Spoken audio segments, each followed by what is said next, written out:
Good afternoon, everybody. It is great to see you here, and welcome to the first of our Global and Area Perspectives Symposia. I'm John Ciorciari. I'm the Dean of the Hamilton Lugar School, and I'm just delighted to see you all here. The reason why we collectively decided to launch this series of events, Global and Area Perspectives Symposia, is first and foremost because we wanted to show the value of area studies to illuminate complex global issues or challenges. In this case, the theme of our symposium, as you all know, is migration, something that affects people in all parts of the world, and is sometimes studied solely at sort of this high level at the international plane without really getting into the details about how migrant experiences vary from region to region, about how different laws, customs, regulations, cultural norms might affect migrant experiences and patterns in various parts of the world. And so we want to use this as an opportunity to showcase something that we see as a unique strength of the Hamilton Lugar School, Indiana University more broadly, which is this ability to fuse international and area studies. And again, to be able to use area studies expertise to shed light on complex global issues. That'll be very much on display today and tomorrow. We have participation from a wide range of Indiana University departments and units, contributing panelists or organizers or funds to the symposium. These include the African Studies Program, our Center for Latin American and Caribbean Studies, our East Asian Studies Center, our Institute for European Studies and Polish Studies Center, Center for Refugee Studies, Southeast Asian Studies Program, our Inter-Asian and Uralic National Language Center, Resource Center, our Center for the Study of Global Change, the Burns Russian and East European Institute, the Dar India Studies Program, the Tobias Center for Innovation and International Development, and many departments here at IU Bloomington, as well as IU in Indianapolis, including East Asian languages and cultures, linguistics, anthropology and gender studies, political science, folklore and ethnomusicology, comparative literature, education, and social work. I've probably missed a handful, but you get the idea that the breadth of expertise on this campus across disciplines, including but not limited to the humanities and social sciences, can be brought to bear through our area studies programs in shedding useful light on migration. Of course, we also want Indiana University to engage with and welcome leading scholars from around the world. And this weekend, we're privileged to have experts visiting us from leading universities around the country. Going roughly from east to west, we have experts visiting us from the City University of New York, the University of Maryland, Rhodes College, Boise State, Cal State Fullerton, UC Irvine. We also have graduate students who are presenting papers from here at Indiana University, and we had a few signed up to come from Michigan and from Northwestern as well, although they each unfortunately have contracted COVID and out of a sense of responsibility have decided to sit this one out.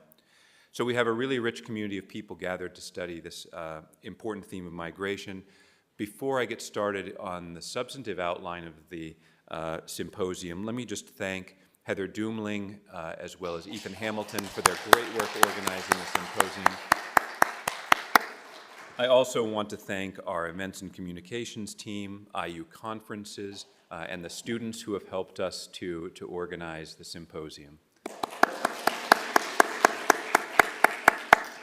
We have many campus partners, as you gather from the long list of affiliated centers and departments I mentioned, but I want to point out one other, which is here in front of me, our Vice President for International Affairs at IU, Hannah Buchsbaum, and their office across the street from us, which is a vital partner, not just to the Hamilton Lugar School, but more broadly to all of the international and area studies units operating here and elsewhere in the IU system. So thank you, Hannah, for your office's vital work in this area. So what are we going to do in the symposium? In essence, we're going to start with our keynote address by Tariq Riebl in a moment, presenting kind of a global view of migration and some of the broad patterns, themes, challenges, and opportunities that exist. We're then going to shift to a series of panels engaging experts from the departments and universities I've just mentioned to talk about different aspects of migration, in particular regional locales. We're starting with a panel that's going to look at political leadership and the sources of migration, particularly in Africa and Latin America. Tomorrow morning, we'll shift to look at what happens to migrants when they reach the border, literally or metaphorically, and study a little bit about asylum rules and regulations in various East Asian societies. We'll then look inside of countries where refugees have resettled and look at the reception to migrants, including but not limited to refugees in various European polities. And then we'll end by talking about what happens when refugees or other migrant communities become well settled and domiciled in a given area, like here in Indiana, and talk about questions of cultural and linguistic preservation with a focus on the Chin community in Indiana as well as others here in the United States. And so there's meant to be sort of an arc following migrants along their journeys from their places of origin to their ultimate destinations and places of resettlement. And we hope that through these various interdisciplinary lenses and different regional lenses that we'll be able to come out of the symposium with a much richer understanding of some of the many faces of the human experience of migration. And there's no better place to start than with our keynote address. We are privileged to have Tariq Riebl, who's come across the Atlantic from his home base in London at the Norwegian Refugee Council, where he is the Global Program Strategy and Innovation Director. Tariq has directed humanitarian response efforts in more than 15 countries over nearly 20 years for the United Nations, for the International Rescue Committee, for Oxfam, and for Médecins Sans Frontières. And he's worked in crises ranging from civil war in Yemen to drought and Ebola outbreaks in various parts of Africa to typhoon in the Philippines. Alongside this hands-on efforts that he's led to respond to humanitarian strife, he's also a leading policy advocate on issues including migration, which of course is driven in no small part by the types of crises to which he and others have responded. Educated at Georgetown in the London School of Economics, he's based, as I said, in London. He's regularly featured in world media and is an influential voice on refugee policy, which makes him an ideal person to kick off our symposium with a broad perspective on some of the many challenges and opportunities that we face in this era of large-scale human migration. And so in a moment, I'll welcome Tariq to the podium. He'll offer remarks for 20-25 minutes and then leave lots of time to engage in conversation with you and question and answer. So Tariq, welcome to Indiana University and the Hamilton Lucas School. Thank you.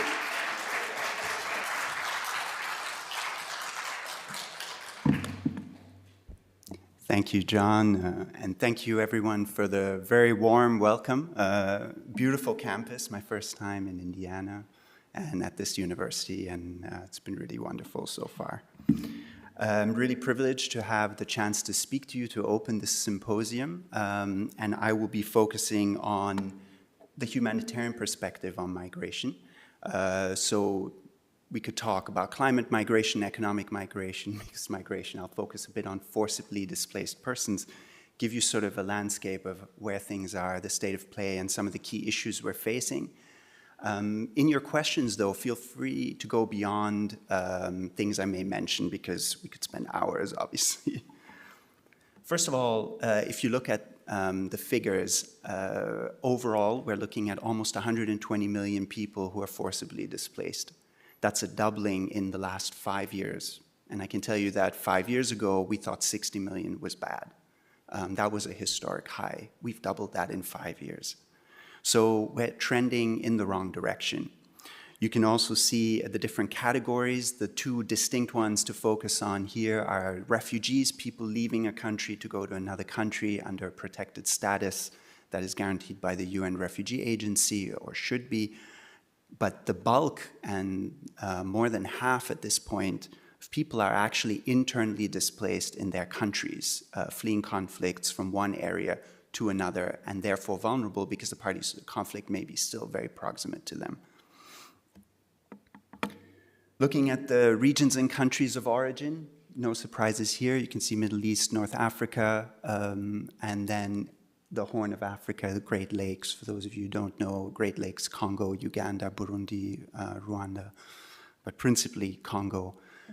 And here the countries, again, no surprises here. You can see Syria, Sudan, Ukraine, etc. And then there are countries like Afghanistan where war has been constant for almost 40 years. Most of these categories are trending upwards. Most of the people and the regions and the Middle East right now is, of course, of extreme concern. Just quickly here, in terms of internally displaced persons, you can see as well, and I would ask you to focus especially on Sudan. Sudan is a number that already is gargantuan after just 18 months of war. Probably is an underestimate because we just don't have enough means to verify numbers.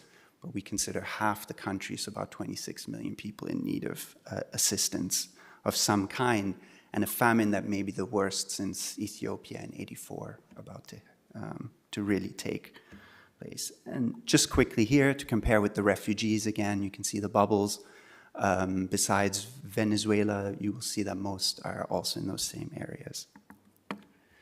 That means that our system is overwhelmed, the humanitarian system. We can't cope with 120 million people, and that's not counting all the people affected by other disaster types, right? So we have people on the move, stuck, often in desperate situations, and then a humanitarian system that is supposed to respond, but we can't respond to those numbers, and we also can't influence the governments where people are being hosted. We used to have a concept that we call, or we still call, durable solutions, which is basically looking at how can we help people that flee conflict. There are three principal ways of conceiving of this. One is that you stay where you've moved to and resettle with a new life. A third is that you get repatriated to a third country, often far away from your conflict point of origin. And then the third one is returning to your place of origin, which is often romanticized, but in reality never happens. And I think is one of the big problems that we face, that people push for this because it's the easiest for many of the affected governments dealing with these caseloads, but in reality, this is not a real choice. So it is about resettlement or repatriation. And we have never-ending conflicts everywhere, right?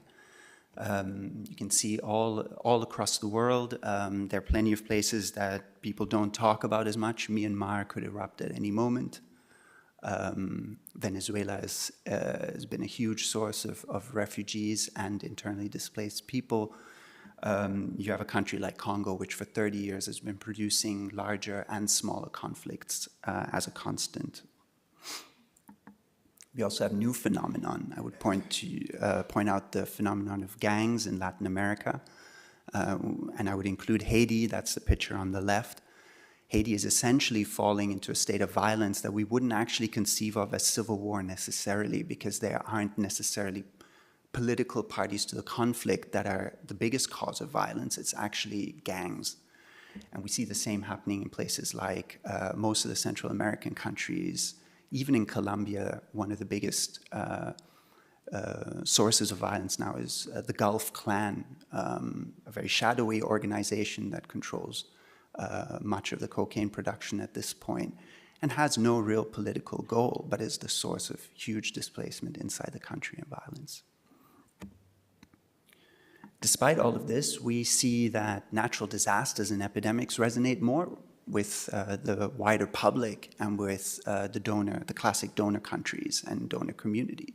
So we are seeing that many people are not really picking up on these conflicts and not both maybe giving them the attention they deserve, nor the money that they need in order for us to respond, unless there is a political stake. So we see a lot of coverage, for example, right now about Ukraine and about Palestine.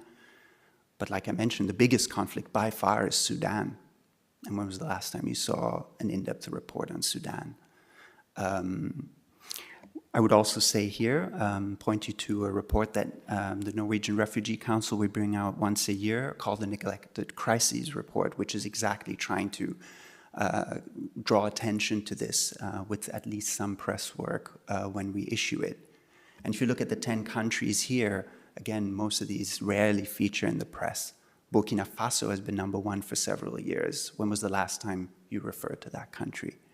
And this is the problem.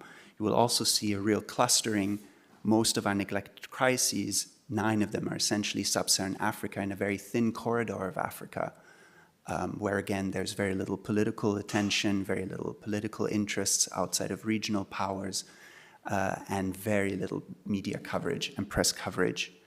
Some level of fatigue as well. Countries like South Sudan that have been in war for so long that we kind of have gotten used to it probably. When we do respond, we have access impediments. At NRC, we categorize this using what we call a hard-to-reach scaling from 1 to 5. And anything above 3 is already considered constrained access, but even 2 can be difficult to work in. And we're seeing some places with very high proportions of the people we work in, anything above 40% is considered extraordinary. And right now, for example, Gaza is 100%, not a single person that we want to work with is accessible. What is important here is as well, we have 3 categories. 2 of them will be very obvious to you. The first one is logistics, so basically bad roads, possibly airports or helipads. Much of sub-Saharan Africa is like that. If you've had the joy of driving in Congo or Central African Republic, you will know that it's very slow. One project I worked in Congo Brazzaville, we used to drive for 60 kilometers, 4 hours. The second one is security and conflict, fairly obvious, but the third one is actually the biggest one, which is what we call bureaucratic and administrative impediments, BAI. And that is something like this, the border crossing of Rafah, where you will spend days, hours, weeks trying to get in. In Sudan right now, we have up to 29 people waiting for visas to enter. In Myanmar, we basically can't enter right now. Even when you're inside a country, you may need permits to move, you may need permits to import relief goods, you may need permits to buy a car, and you may not be able to get these as easily as a commercial a vendor or a private person. And these impediments are being used more and more in a very systematic way. Following World War II, we actually had a whole way of conceiving of providing humanitarian assistance, specifically in conflicts. The Geneva Conventions in 1949 allow unconstrained access to all humanitarian actors, and no party to the conflict, whether state or non-state, should be impeding this. But the reality is we live in an age of impunity. Here are just a few of the current ones, but I could have put 20 up there. These are more recognizable ones. Draw your attention also, the fact I put the White House. I didn't put a face because I think this is one thing which is bipartisan, unfortunately. Even the US government has often been difficult to collaborate with on humanitarian access, and that's something that we call them out on. And even in conflicts like Yemen, where I was as well, there was active support of one of the parties of the conflict at the time, both in terms of weapons, but also in terms of not actively trying to control access. You may also not recognize one person on here, Paul Kagame. Of all the current African strongmen, probably the one singularly most responsible for a lot of violence that's happening. And again, not someone that features necessarily in that way, except for people that follow closely, because he's largely seen as a darling in terms of international development and the success Rwanda has had on that. When there isn't conflict, there's climate. I've decided not to talk too much about climate because I didn't want to spend, again, hours on all the different types of displacement we could talk about. Feel free to ask me questions about that. But one of the key issues is maybe the conflict has been resolved, but then you're facing like one of the worst places to live in terms of climatic conditions. So Afghanistan, for example, in terms of conflict, is seen probably its biggest period of peace for many decades, probably 40 years at least, but has a horrific climatic outlook with drought zones, flood zones, harsh winters, hotter summers, and so forth. it becomes difficult then to talk about things like durable solutions for people even being displaced within the country, and even if the fighting that has been persistent in that country has gone down. I know it's very bleak, so I thought I'd finish up on something a bit more positive. One book I would recommend that everyone read is not by a humanitarian, which probably means it's good, is Arrival City by Doug Saunders, written about 15 years ago, a journalist. And he looks at 20 communities in different cities around the world on all continents. It specifically examines here migration that is actually point-to-point. In my current hometown, the place of my birth, London, he mentions Brick Lane, which is famous for its Bangladeshi community.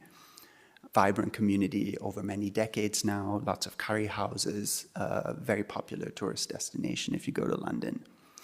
And Brick Lane, for example, has built a steady stream of migration over decades where people from specific communities in Bangladesh have been going for a long time.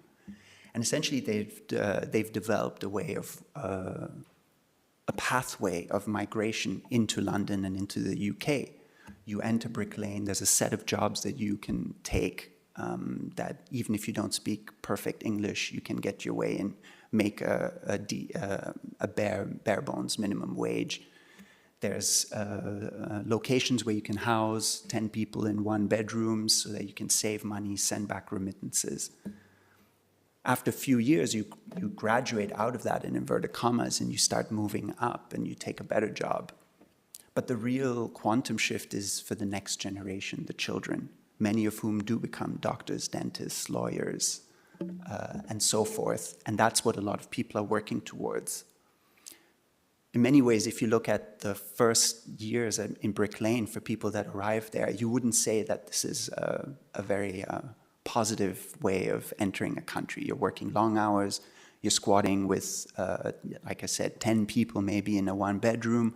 You're sending most of your money back home. You're definitely not flying back home anytime soon, even if you have a partner and kids back home, because you don't want to waste money on a plane ticket. It can be lonely. But what is positive here is that there's an outlook that is positive. He shows other communities like that. Interestingly, in South Central Los Angeles, in Compton, there's an El Salvadoran stream that has been going for many years where similar sort of positive patterns have emerged. And he points out here that sometimes we get stuck by the perception that that condition as a snapshot is quite negative. What is interesting as a concept of an arrival city is the through flow.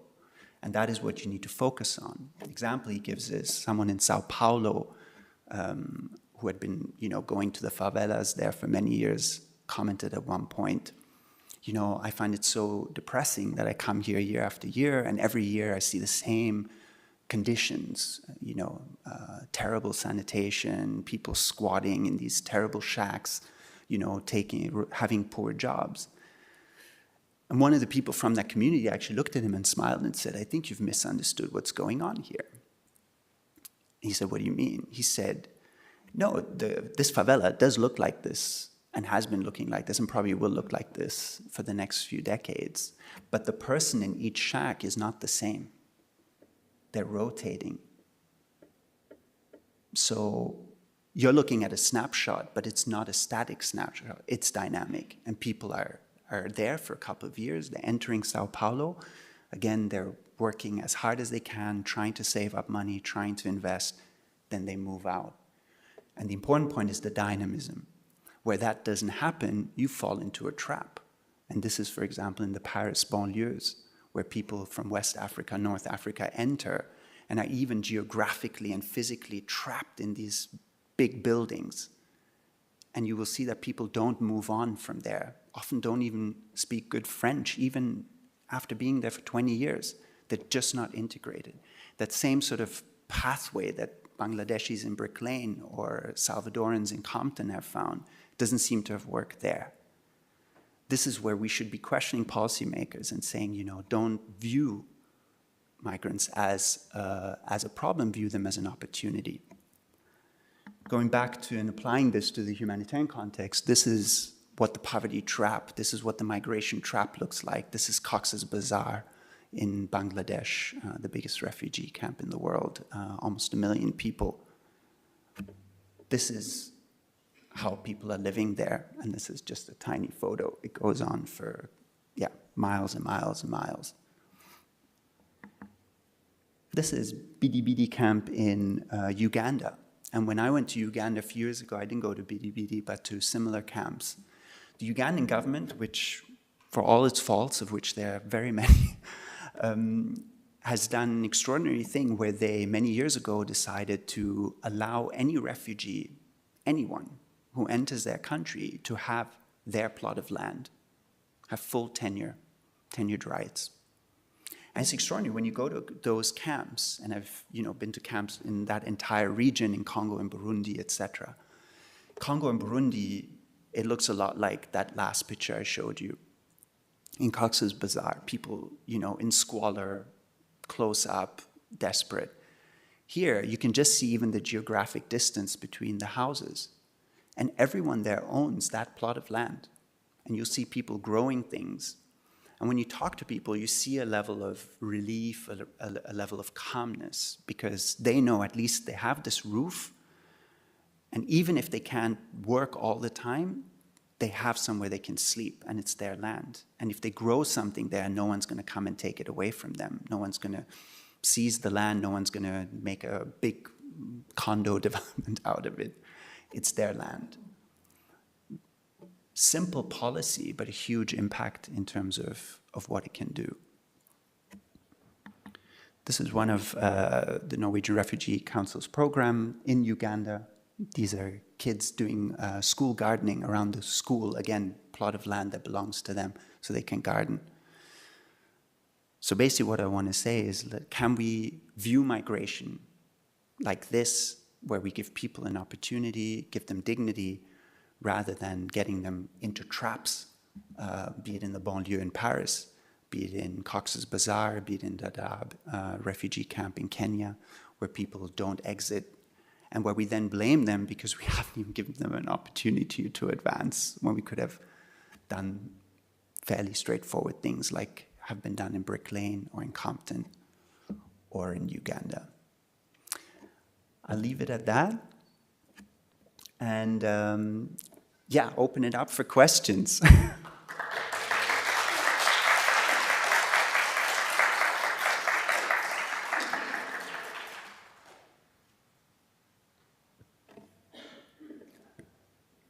And feel free to go beyond anything I spoke about. Again, I know I narrowed the subject of migration quite a bit, but I thought it would be I should have said we have a few handheld lights. If you wouldn't mind when you put your hand up to wait for the microphone and then share your name and your affiliation.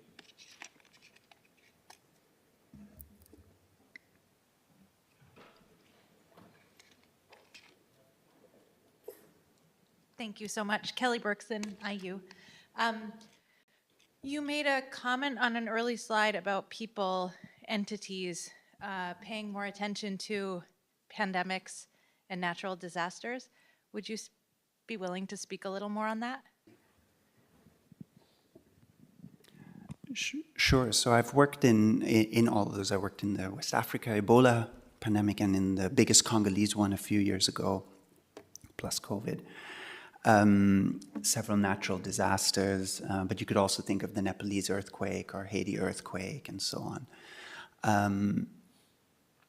I don't know what it is, but it just captures people's imaginations, right? Like the images are sort of, people get, you can see the media attention. In the UK, there's a committee, the Disaster Emergency Committee, that launches appeals.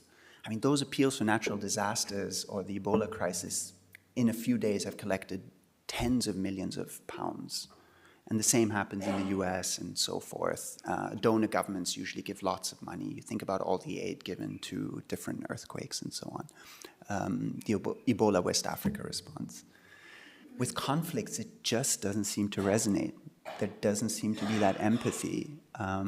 There are exceptions, like Ukraine clearly was an exception, Gaza. But like I said, I feel there's a political connection there, right? There's a stake that a lot of people have, possibly also kinship that people draw. Like I said, for us, the number one neglected crisis is Burkina Faso. And I mean, when did you hear a report about Burkina Faso? But even Sudan, I mean, Sudan is horrifying. But even when I look at Latin America, I was just in Colombia. I mean, like the Gulf Clan, things like that. People are not talking about these phenomena. So we struggle with it. We try and work on our media work, but again, it's difficult. I mean, you know, you'll have all of our CEOs and so on going into all the war zones, trying to garner media attention, and it'll last for 24 hours and then dissipate and fall back off the radar.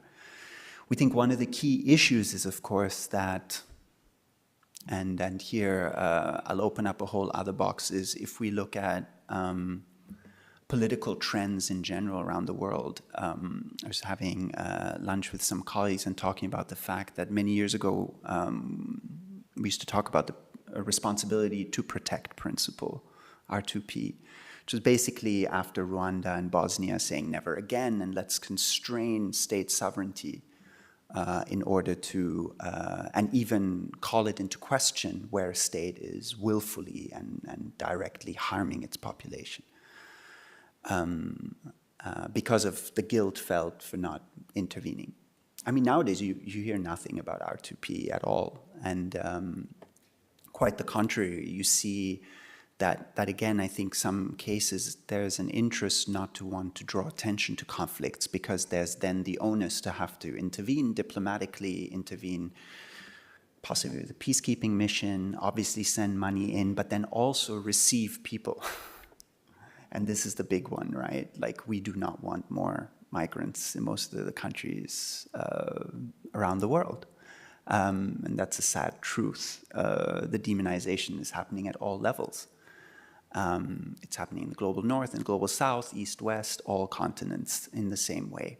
And even some governments that have been progressive on this, for example, Colombia has been quite progressive in many ways. Even they are questioning, you know, have we done too much? Should we constrain ourselves and so forth, right? But there isn't sort of a sense of solidarity, I think, and but somehow we feel it for an earthquake. So, sorry. Thank you so much for the wonderful words. Very clear thesis. I was trying to wrap my mind around really shocking data that you showed on accessibility. And so I was hoping you could speak a little bit more to that. You're specifically speaking about how many people, the access to impediments. Could you maybe just dive in a little bit more as sort of how, you know, is this just the targets that you've set, and what is that, how does this look sort of globally, et cetera? My question is not as clear as your thesis has been, but No, this is nerd territory now, so you open Pandora's box. So this is a big debate, but essentially we're cautious about using this too much. It's an internal tool, but basically what we want to say was, if we compare and contrast contexts, which ones are ones that are fairly easy to work in and which ones are fairly difficult, and why. And so we said we hear a lot of subjectivity, a lot of impressions from the ground. They're often colored by emotions, sometimes by inexperience, sometimes of a lack of context in a comparative manner, right? Most conversations with colleagues in the field start with, you've never seen anything as bad as this, to which you inhale and say, actually, probably yes, unfortunately. So that was sort of the very straightforward way. But we also wanted to start looking at some of these trends that we were talking about. Are things really getting worse, yes or no? And how are they getting worse? And so our team who work on access, who actually one of the teams I directly line manage, they started thinking about this over many years, and there are three categories that emerged. So logistics, conflict, and then bureaucratic and administrative impediments. And again, so conflict and logistics are very graphic and easy to understand, right? And so we also are easy, it's easy to describe them, easy to quantify. The one that really became, though, the most important in almost all the areas we work in is bureaucratic and administrative impediments. And this was initially something that was less prominent, but then certain states have been entrepreneurial in developing quite excessive systems of control. And interestingly, we started seeing other states referencing these states, actually. So they are seen as sort of having pioneered strategies that are then used. And so you will start seeing this sort of the same patterns. So it starts with the visas, and then it goes into huge amounts of sort of Orwellian bureaucracy and bureaucratic language, and then sometimes into complete lack of access. You think about Sri Lanka in 2009, during the final campaign, they literally asked every humanitarian agency to leave. When they didn't, then they ordered them and said, we will carpet bomb you with everyone else. And those sorts of strategies happen all over the world at this point. So you start seeing them being used in a very precise manner. So sort of knowing that we are often on the front line, and unlike journalists, we remain close. So when I'm in a country, I'm not there for 2 days to do a story, I'll be there for 6 months. And we're dealing with all these populations, right, that are not necessarily politically connected. So we're gathering testimonies and witnessing things and so forth. And they're also sort of, so that is one of the big concerns, the witnessing. Place where that became really apparent was when the media isn't present. For me, that was Yemen.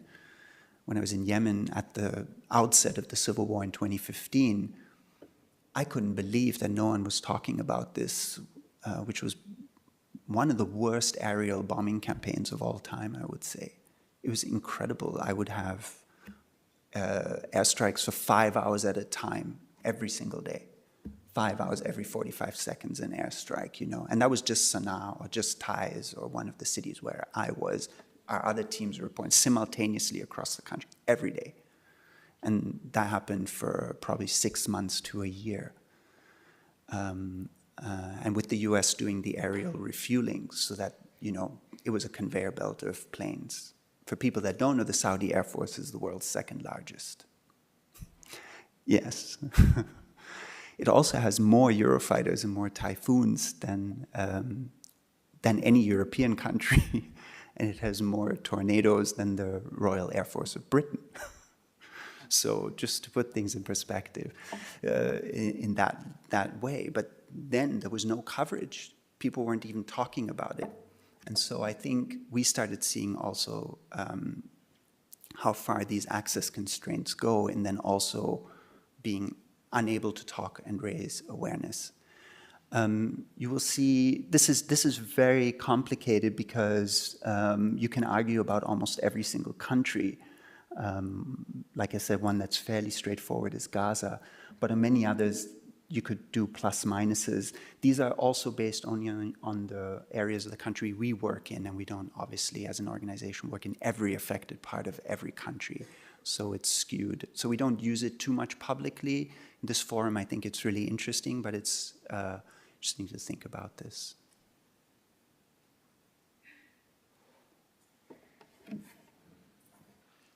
Hello, my name is Georgia Pollard. I'm a fourth year here at HLS. You mentioned state sovereignty and the R2P principle earlier in your response. I was wondering if you could expand more on how these crackdowns on borders and growing anti-immigration sentiments have affected efforts to help these migrants and also refugees. So some of it's not new at all, right? So I mentioned briefly, I alluded to Dadaab refugee camp in Kenya, before Cox's Bazar, for many years the biggest refugee camp. Initially, Somalis arrived there in 1991. There are many Kenyan Somalis, so they're not random people in that sense. There's actually quite a lot of Kenyan Somalis. In 2024, people who live in Dadaab still don't have a right of citizenship, nor even of permanent residency outside of Dadaab. So there are people who, since 91, there have obviously been waves. Not everyone's been there for 30 years, but there are lots of people born in Dadaab. There's a whole generation of kids and teenagers that have been born in Dadaab. And they're not considered Kenyan, they're not even considered residents of the country. So this has been going on for many years, and I could give you plenty of other countries as examples. I think what we now see is that across the world, there's a concerted sort of voice. You know, in the global north, this has risen to extraordinary levels, right? Like, so in 2015, Germany, my home country, let in 1 million Syrians, which essentially has led to the rise of the AfD now. And Merkel knew, it's quite extraordinary, she said, I know this will cost me, you know, the future, essentially, of my government. She still did it, so, you know, that's one of the very rare examples of political courage, if you want to call it that, where someone said, I know that I will lose elections because of this, but I'm going to do it because it's the right thing. But we don't see that elsewhere, right? For the most part, Canada, a little bit, but again, Canada geographically is quite removed from, it's not easy for people to get there, right? They have to be flown in. So I find it quite extraordinary in the global south as well, how this is happening, how harsh governments have become in their rhetoric, in their language, and in their policies. So I think what's extraordinary is that country after country, and again, I mentioned some of the exceptions, Uganda, Colombia, but they're easy to mention because they're so few and far between. So I think what's extraordinary is this rise, and then that sort of course, becomes an echo chamber where people are hearing each other saying the same things for political expediency. So there's no reason then for you to, who's going to step out and be different. So I think that notion of sovereignty, of course, also then plays into what I meant with R2P, which is that when do we infringe on a state's right to essentially kill people at scale? And we didn't see it happen in Syria, we didn't see it happen in almost any other conflict, but right now we have several conflicts ongoing where it's extremely stark, and what we witness, I think Gaza, of course, is shocking, but there's many others, and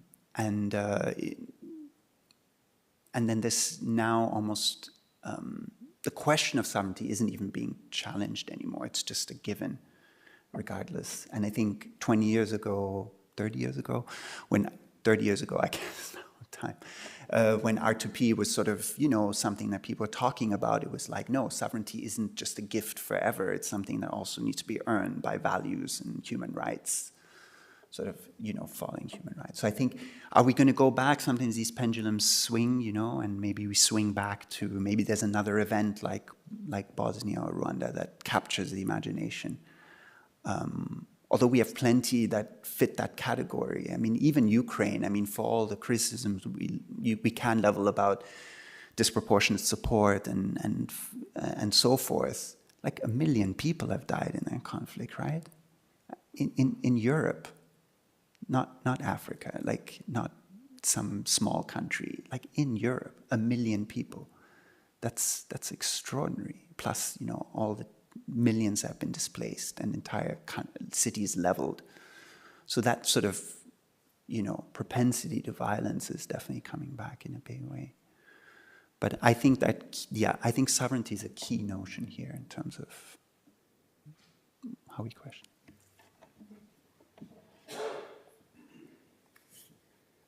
I'm Mary Armbwitzer. I am a resident of Bloomington and alumna from IU a couple of times. My question has to do with the U.S. policy of providing foreign aid with the alleged goal to help where it is as opposed to dealing with it within our own borders. So can you talk to that as to whether that is effective at all, or are we throwing money out the window? Oh, wow. This is a can of worms because although I'm a humanitarian myself, I'm very critical of our work as well. And we've not been good custodians often in many places. I think that's very fair to say.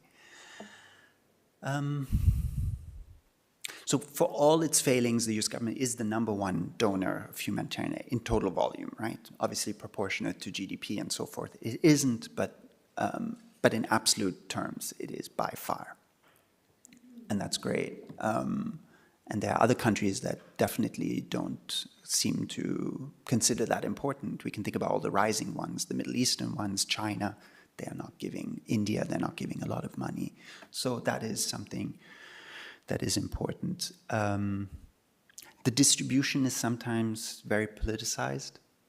So obviously Ukraine comes to mind, but then also who doesn't get essentially, right? The Central African republics of the world that just don't get the same money. So the money is not necessarily being distributed by need, but by political attention, sort of that's, that the crisis has.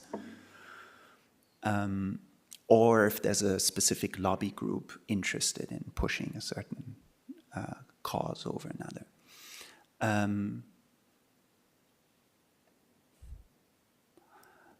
I think the bigger issue is that the humanitarian system, and I didn't mention this explicitly, I think, I don't think the humanitarian system should be dealing with displacement beyond the initial outsets of conflicts.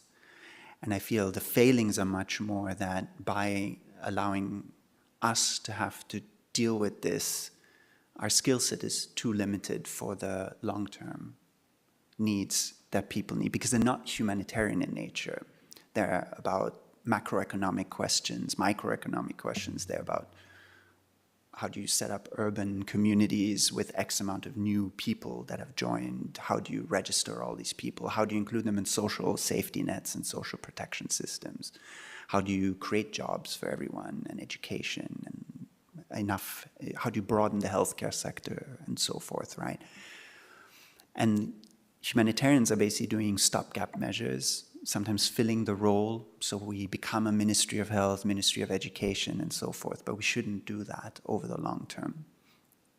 So maybe one thing that needs to happen is that we divert the attention from actors such as the organization I work for and towards the instruments of development and so forth that can then deal with people in a more structural way. And these are discussions that happen between the humanitarian and the development sector, but I think need to be more forcefully pushed, also in the way money is allocated.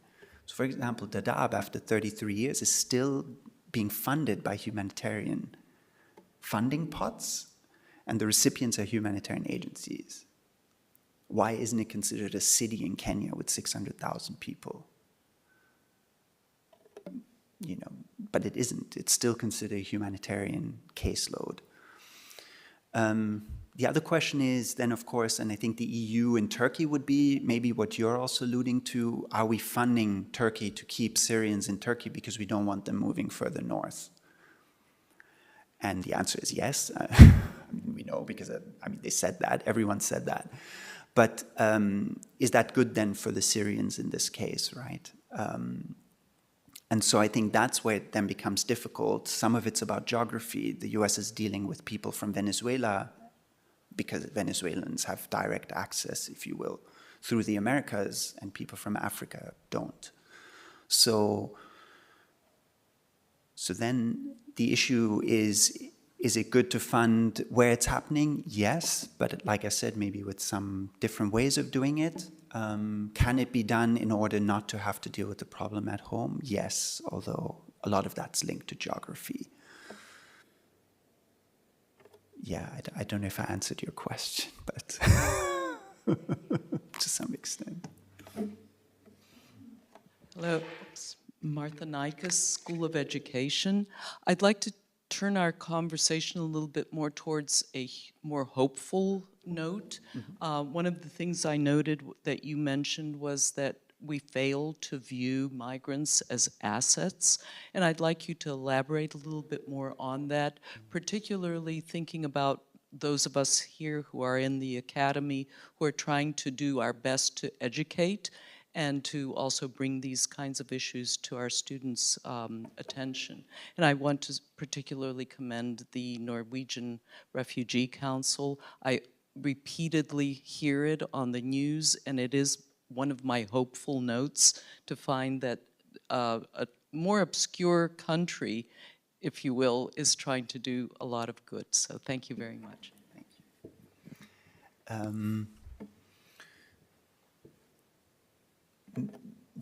Ultimately, migration is nothing new, right? I mean, all of us are descendants of migrants in some form. It just depends how far back you go, with some exceptions. So I think it's more about realizing why do some migrants succeed and why others don't. And like I said, I think I love the Rival City book because it's looking at 20 different cities across all continents. So it's really not about some sort of, regional, unique exceptionalism or anything like that. And I think ultimately it's about providing, understanding what someone arriving in a new place needs, which is, first of all, empathy and dignity, but second of all, a very practical things such as being registered. One of the things we do is what we call legal protection, which is a very boring term for a very important thing, which is about trying to get people birth certificates, trying to get them ID cards, trying to get them registered, and so forth. It can be so terrible for you if you are working without ID, because you just can't even apply for jobs, you can't get a bank account, you can't rent. Simple things like that have a huge impact.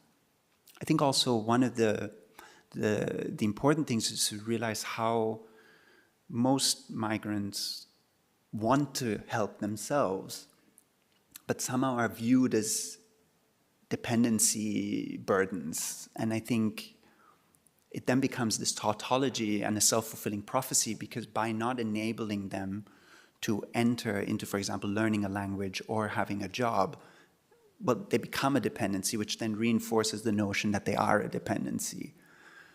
So we have to break this tautology and this vicious circle and basically say, let's give them a chance and let's identify what they need.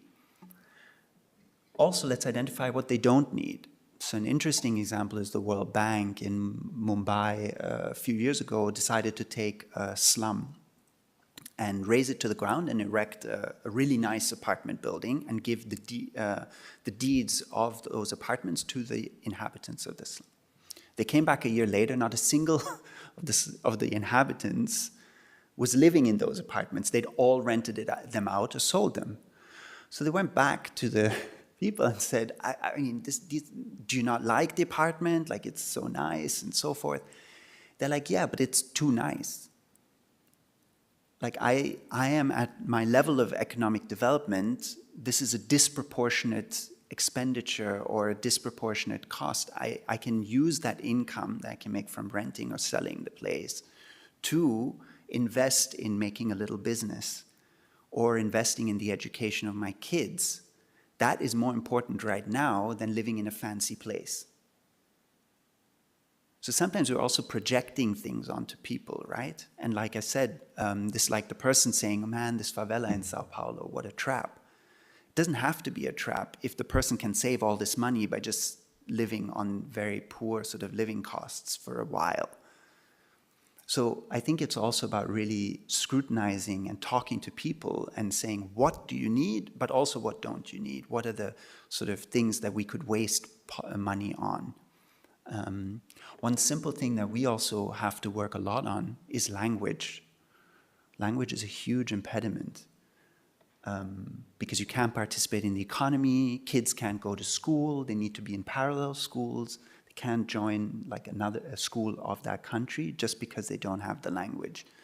So there are very specific things that can help, and then there's some things that we might think are nice but actually cosmetic. So I think that's the policy that's where policy needs to be smart. I think we're done. One more. One more.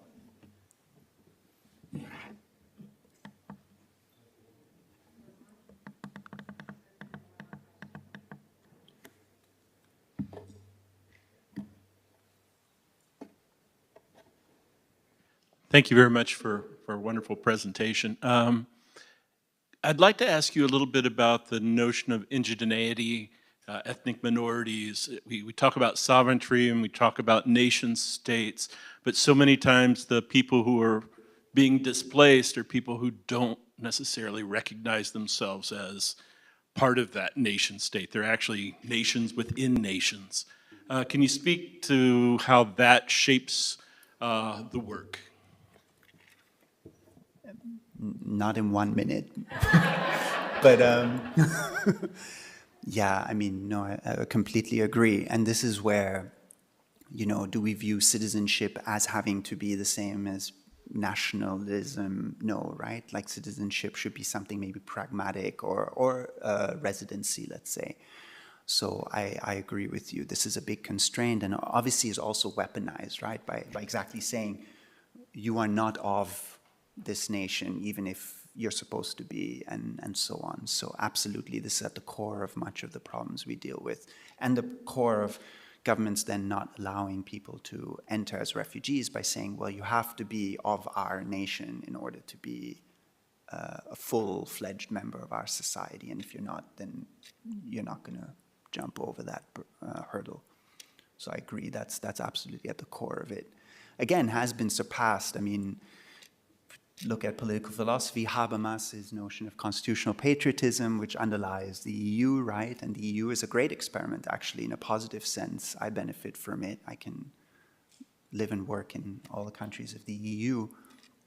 I chose the one that fled the EU, but that's some sort of perverse masochism, maybe.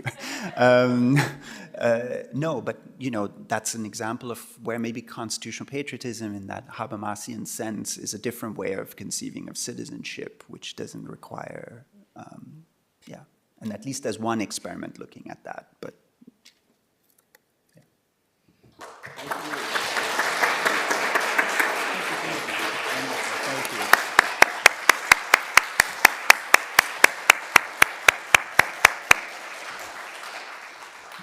Thank you, Tariq, for such informative and inspiring presentation and comments in the Q&A.